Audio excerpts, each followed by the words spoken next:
Assalamu alaikum. Hello everyone, this is Mikea. Welcome back to my channel Story Kea. আশা করছি যে যেখানে আছেন আল্লাহর রহমতে অনেক ভালো আছেন এবং নিরাপদে আছেন। আলহামদুলিল্লাহ আমিও অনেক ভালো আছি। আর আজকের ভ্লগ ভিডিওটা সকাল থেকেই শুরু করলাম। আর দেখেন আপনাদের ভাইয়া আজকে বাজার নিয়ে এসেছে। আসলে আমি ওকে বেশি বাজার নিয়ে আসতে নিষেধ করি যে অল্প অল্প করে নিয়ে আসবে। আর হচ্ছে বেশি বাজার নিয়ে আসলে আসলে ভালো লাগে না আমার কাছে, ওই একটু দেরি হয়ে যায়, সেটা খেতে আসলে ভালো লাগে না, আর টেস্টটাও আসলে নষ্ট হয়ে যায়।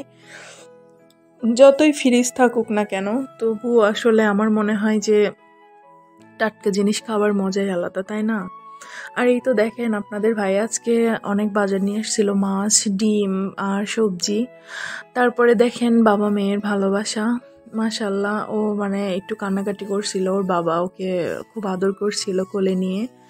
আসলে বাবা মেয়ের ভালোবাসাই হয়তো বা এরকম। আমার বাবা নেই, আসলে আমি বলতে পারবো না যে বাবার ভালোবাসা কেমন হয়। আমি আমার মেয়েদের দিয়ে দেখি আসলে যে বাবারাই আসলে মেয়েদের জীবনের সুপার হিরো হয়। তো আসলে এই কথাটা সত্যি। আর ওর বাবাকে পেলে আসলে ওরা দুইজনেই শান্ত। আসলে তখন আমাকে প্রয়োজন হয় না ওদের, মানে এত ভালোবাসে বাবাকে। আর আসলে মেয়েরা বাবা ভক্ত একটু হয় বেশি, এটা আসলে সবাই বলে থাকে। আর দেখেন বাজারটা আপনাদের সাথে শেয়ার করে দিলাম। আর এই তো বাজার দিয়ে আপনাদের ভাইয়া আসলে চলে যাচ্ছিল বাইরে। আসলে যতই ছুটির দিন হোক না কেন, আসলে ছেলেরা কিন্তু কখনোই বাসায় থাকতে চায় না।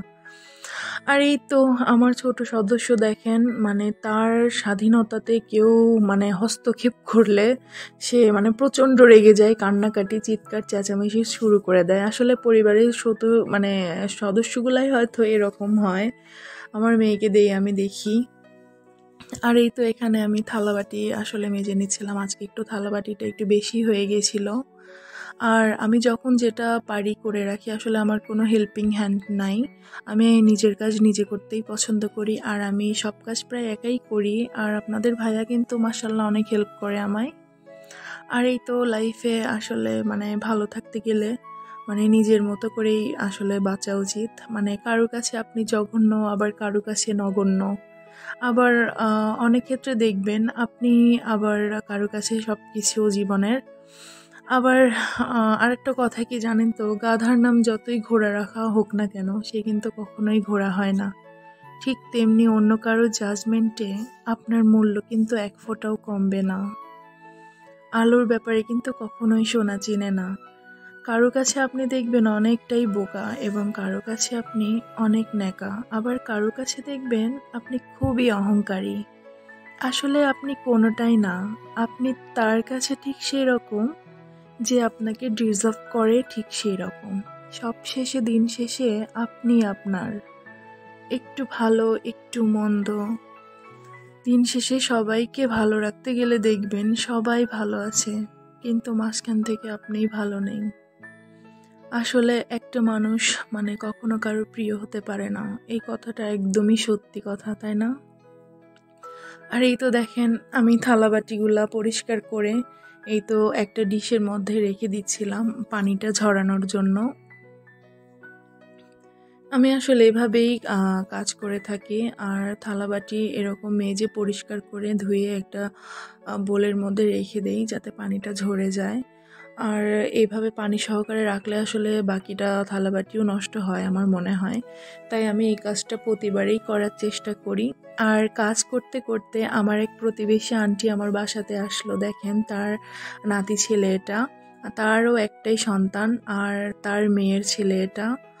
আর দেখেন বাচ্চাটা দেখেন কত সুন্দর মায়াবী। আর আমার এই আন্টিটা অনেক ভালো মনের মানুষ, আমার কাছে প্রত্যেক দিনে আসে এবং আমার খোঁজ নেয় আমি কি করছি, কি খেয়েছি, ভালো আছি কিনা, বাচ্চারা কেমন আছে, আসলে রেগুলার এরকম খোঁজ নেয়। এই ব্যাপারটা আমার কাছে অনেক ভালো লাগে। আসলে লাইফে এরকম মানুষ পাওয়া আসলে খুবই কঠিন। আমি এর আগেও বাসাতে থেকে আসছি, কিন্তু এত ভালো এইরকম মানুষ আমি কখনোই পাই না, মানে পাই নাই, মানে কেউ আমাকে জিজ্ঞাসা করে নাই এরকম। আর এই তো দেখেন আমি আন্টির সাথে কথা বলতে বলতে আন্টি চলে গেল বাচ্চাকে খাওয়ায়। আর আমি এদিকে আসলাম মাছটা ধুতে। আজকে আপনাদের ভাইয়া 2 রকম মাছ নিয়ে এসেছে। আমি মাছগুলো সুন্দর করে ক্লিন করে নিচ্ছিলাম। আসলে সব কাজই তো আমার করতে হয়। আমি বউ প্লাস মা, 2 দিকে আমার সামলাতে হয়। আসলে সংসারের কাজের মানে সময় দিতে দিতে আসলে নিজেই সময় পাই না, এরকম একটা অবস্থা। আর এই তো আমার থালাবাটিগুলা পানি ঝরে গিয়েছিল আর আমি সবকিছু র্যাকের মধ্যে রেখে দিচ্ছিলাম। আর এই র্যাকটা কিন্তু আমার অনেক পছন্দের আর অনেক শখের একটা র্যাক ছিল। 2017 সালে আমি এই র্যাকটা কিনেছিলাম। তখন এই র্যাকটার দাম নিয়েছিল প্রায় 1750 টাকা। আমার হাজব্যান্ডকে আমি বলেছিলাম যে এরকম একটা র্যাক দরকার। আসলে তারপরে উনি তার পরের দিনে আমাকে নিয়ে এসে দিয়েছিল। আমার বড় মেয়েটার বয়স তখন 5 মাস ছিল। আর আসলে আমার হাজব্যান্ডের কাছে আমি যে জিনিসটাই বায়না করি না কেন, সে কখনোই না বলে না, মাশাআল্লাহ। এদিক দিয়ে আমার হাজব্যান্ড অনেক ভালো আর অনেক কেয়ারিং। আসলে সেও তো অফিসে ব্যস্ততা সময় পার করে। আসলে আমাকে যতটুকু সময় দেয়, আসলে আলহামদুলিল্লাহ আমি এতেই খুশি। আর উনি আসলেও যথেষ্ট চেষ্টা করে, আর যতটুকু দেয় ততটুকুতেই আমি খুশি।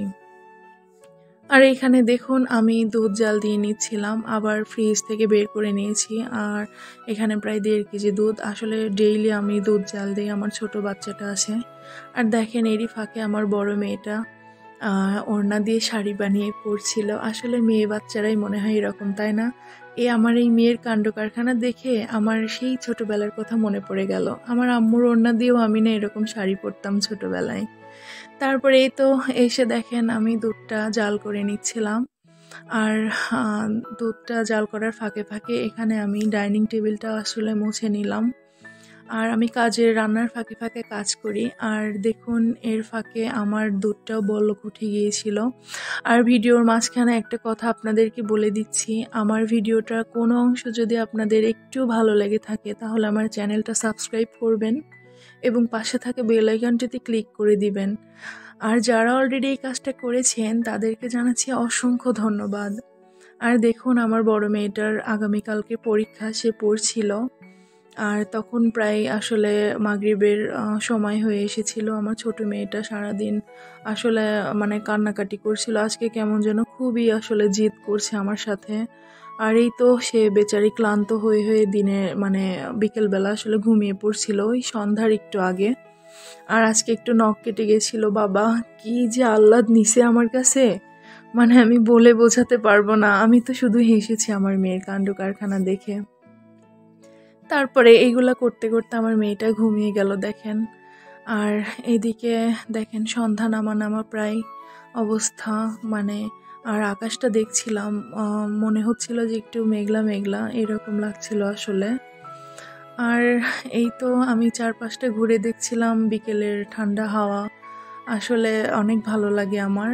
আর দেখেন এই পাশটাও আসলে সন্ধ্যা হয়ে যাচ্ছিল আর কি। এর হচ্ছে আমি শুনছি যে ইদানিং বৃষ্টি নাকি হবে কিছুদিনের মধ্যে, এটাও আসলে শুনছি আর কি। তাই আমি আকাশটা দেখছিলাম আর সত্যি একটু মেঘলা মেঘলাই মনে হচ্ছিল। আর প্রায় কিন্তু এই তো মাগরিবের আজান দিয়ে দিচ্ছিল তখন। আর দেখেন মাশাআল্লাহ আমি মাগরিবের নামাজটা আদায় করার জন্য চলে আসলাম অজু করে। আসলে নামাজে দাঁড়িয়ে গিয়েছিলাম।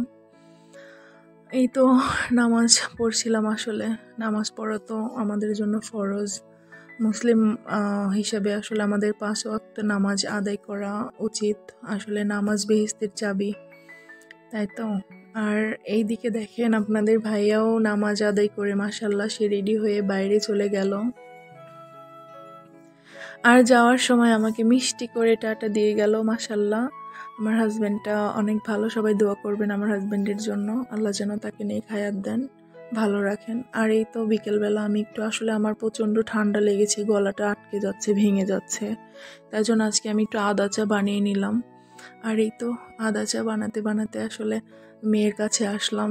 এই তো বানিয়ে নিয়ে এসে আমি আর আমার মেয়ে খাবো। আর আমার মেয়ের জন্য সবাই দোয়া করবেন, আমার মেয়ের পরীক্ষা যেন ভালো হয়। আর এই তো মা মেয়ে বসে চা খাচ্ছিলাম। আর দেখেন আমার মেয়ে পড়তেছিল। আর এই তো বাচ্চারা কি বলবো, আজকে একটু বেশি পড়াচ্ছিলাম, এই জন্য বিরক্ত হচ্ছিল আমার পরে। বলছিলাম আম্মু আজকে একটু পড়ো, কালকে যেহেতু পরীক্ষা। ভালো থাকবেন, সুস্থ থাকবেন, আল্লাহ।